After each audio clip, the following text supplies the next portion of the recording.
Hello everyone, कैसे हैं आप लोग। आज हम कराने जा रहे हैं सोशल साइंस के सब्जेक्टिव क्वेश्चन, जो कि एग्ज़ाम के लिए काफ़ी इम्पोर्टेंट सब क्वेश्चन है और सभी गैस किया हुआ क्वेश्चन है। तो यही सब क्वेश्चन आपको एग्ज़ाम में देखने को मिलेगा कल, यानी कि 19 फरवरी को। तो आप लोग पूरा एंड तक वीडियो को देखें और चैनल पर नए हो तो चैनल को सब्सक्राइब करें और दोस्तों को शेयर करें। तो चलिए स्टार्ट करते हैं। पहला क्वेश्चन है, जिला परिषद के किन्हीं 3 कार्य को लिखें।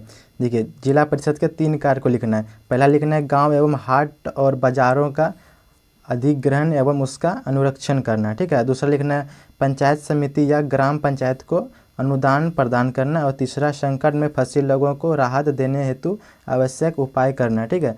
आपको 3 लिख देना है इसका कार्य। देखिए, क्वेश्चन नंबर दूसरा है, क्वेश्चन नंबर 2 है कि भारत को गणतंत्र क्यों कहा जाता है। भारत राज्य को गणतंत्र क्यों कहा जाता है। देखिए, भारत को गणतंत्र इसलिए कहा जाता है क्योंकि यहाँ जनता के लिए एवं जनता द्वारा ही शासन चलाया जाता है, इसलिए भारत को गणतंत्र कहा जाता है, ठीक है।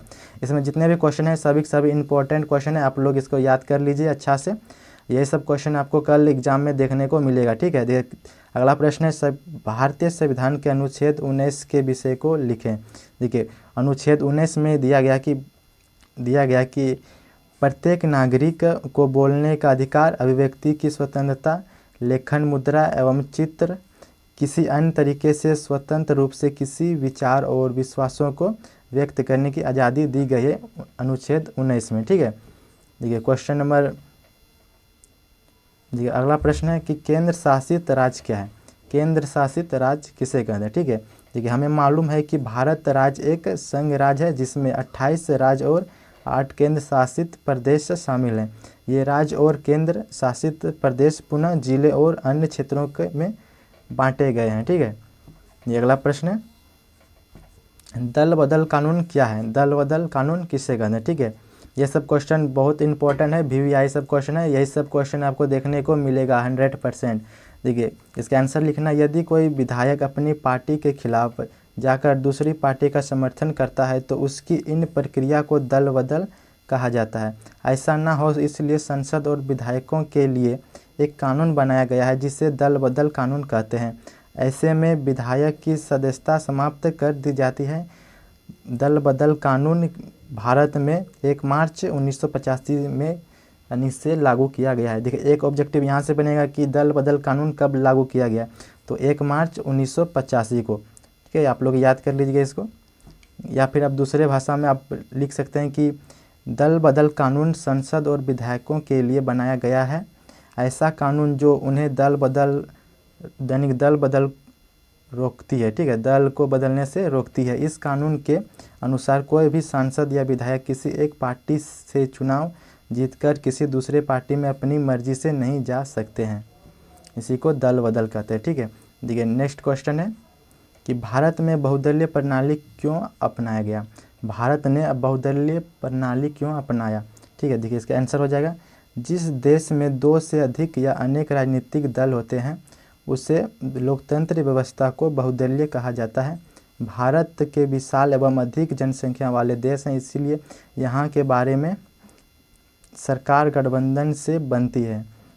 यहाँ कई बार क्या होती है, सरकार गठबंधन से बनती है। बहुदलीय प्रणाली होने से लोगों को अधिक विकल्प मिल जाता है, जिससे वह किसी पार्टी को चुनते हैं जो देश में बदलाव ला सके, ठीक है। अतः भारत में बहुदलीय प्रणाली होना आवश्यक था, ठीक है। आपको लिख देना अच्छे से। ये अगला प्रश्न है कि राजनीतिक दल की परिभाषा दें। राजनीतिक दल किसे कहते हैं, उसकी परिभाषा लिखना है।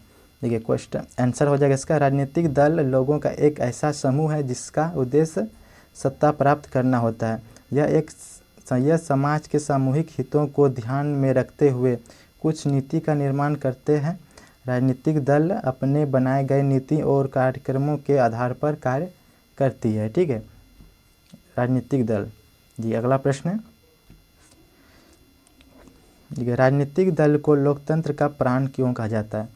VVI question, most important question, राजनीतिक दल को लोकतंत्र का प्राण क्यों कहा जाता है? देखिए इसका आंसर हो जाएगा राजनीतिक दल को लोकतंत्र का प्राण कहा जाता है क्योंकि राजनीतिक दल के बिना हम लोकतंत्र की परिकल्पना नहीं कर सकते हैं। राजनीतिक दल ही चुनाव में भाग लेते हैं, उम्मीदवार खड़ा करते हैं तथा चुनाव में जीत हासिल करने पर सरकार का निर्माण करते हैं। ठीक है, यह जनता को राजनीतिक प्रशिक्षित देते हैं, साथ ही सत्ताधारी दल के विपक्ष में रहने वाली पार्टियां सरकार की गलत नीतियों की आलोचना करते हैं, उचित मार्गदर्शन प्रदान करती है।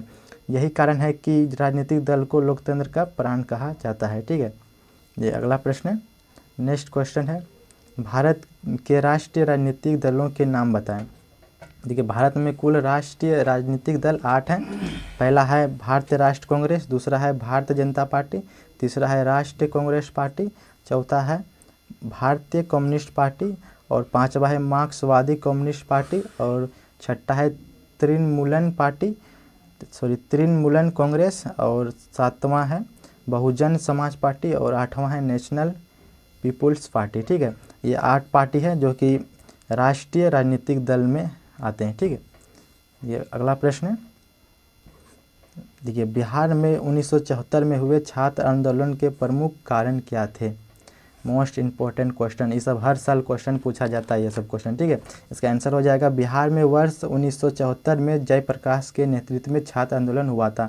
एक ऑब्जेक्टिव यहाँ से बन सकता है कि छात्र आंदोलन किसके नेतृत्व में हुआ था? वह हुआ था जयप्रकाश नारायण के नेतृत्व में। ठीक है, आप लोग याद रखिएगा इसको।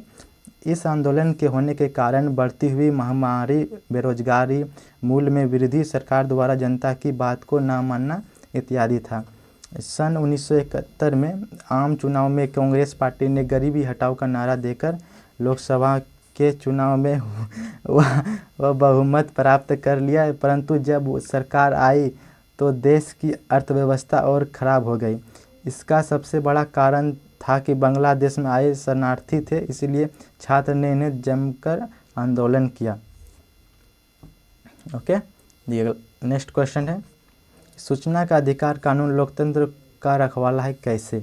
सूचना का अधिकार कानून लोकतंत्र का रखवाला है कैसे? देखिए सूचना का अधिकार के द्वारा राष्ट्र अपने नागरिकों को अपने कार्य को और शासन प्रणाली को सार्वजनिक करता है। लोकतंत्र में देश की जनता अपने चुने हुए व्यक्ति को शासन करने का अवसर प्रदान करती है। ठीक है, देखिए यह अपेक्षा करती है कि सरकार पूरी ईमानदारी और कार्य निष्ठा के साथ अपने कर्तव्य का पालन करेगी, अतः सूचना का अधिकार लोकतंत्र का रखवाला है। ठीक है, नेक्स्ट क्वेश्चन है, अगला प्रश्न है, लोकतंत्र जनता द्वारा जनता के लिए शासन है कैसे? ठीक है, देखिए इसका आंसर लिखना है। अब्राहम लिंकन ने जो लोकतंत्र की परिभाषा दी है उसमें उन्होंने कहा कि लोकतंत्र जनता का जनता के लिए तथा जनता द्वारा चलाया गया शासन है।